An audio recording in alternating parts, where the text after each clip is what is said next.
drugs on him. Border Patrol agents continue to find unaccompanied children crossing illegally into the United States. Tonight, for the first time, we're hearing their side of the story. Let's get you up to speed. Thousands of kids have been caught along the border since the beginning of the summer. They're classified as unaccompanied minors. Then they're sent to live with sponsors.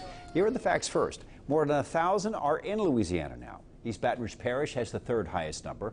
In an exclusive story, some told News 2's Brittany Weiss why crossing the border literally means life or death. And her story is new at 10. We met up with a mother and daughter at Catholic Charities in Baton Rouge. They're getting help through the immigration process by an attorney hired by the diocese. Their hope is that they'll be able to stay in the States legally. My story is on just one station.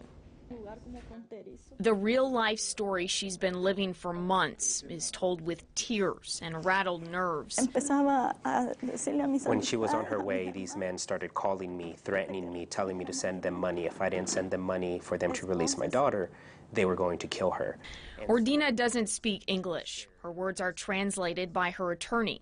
And they're about her 17-year-old daughter, Yancy, who crossed the United States border illegally in February. She left with her uncle and a friend to escape violence at home. She suffered a lot of abuse from her father, and that was one of the reasons. Also, the gangs were always assaulting her. Their journey began in La Entrada Copan, near the border of Guatemala. Ordina didn't know Yancy was on her way until the teenager arrived in San Luis Potosi in Mexico, where the daughter and her group were kidnapped. Her captors held her for ransom. Ordina sent $9,000, but it wasn't enough. Good thing was that my daughter was able to escape. Her daughter got away, found a ride, and asked to be taken to immigration. The taxi driver told them, the river's not that far away. I can take you to the river. It's not that deep. So Ordina's teenager, Yancy, crossed the Rio Grande. She almost drowned fighting the waist-deep river. I got a phone call from one of the Border Patrol agents. Yancy was processed and released to Ordina in Baton Rouge. She's waiting for a judge to hear her case and decide if she will stay or be deported. What I've heard is that all the kids that are coming over are going to be deported back to their country. Ordina, who fled Copan in 2009, left behind her 6 children.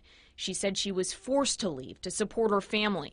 She's been living here, undocumented, working and sending money home. While she understands she's here illegally, life in her home country is not an option. And it's the crime that is forcing us to come here. It's the bad things that are happening in our country that is forcing us to leave that country to come here. Her attorney says her daughter has a strong case, but the harsh reality that she may be deported remains. I would hate for my children to go back to where I'm from because there, on a daily basis, they just kill people. Catholic Charities says immigrant children with representation are likely to follow the law, and those with weak cases will return home voluntarily. Yancy will have her shot before a judge next December. Brittany Weiss, WBRZ News 2. Okay, Brittany. Now, Catholic Charities is also raising money to pay for the defense of unaccompanied minors during deportation hearings. We first told you about this a few weeks ago, and you can find a link to our story on WBRZ.com.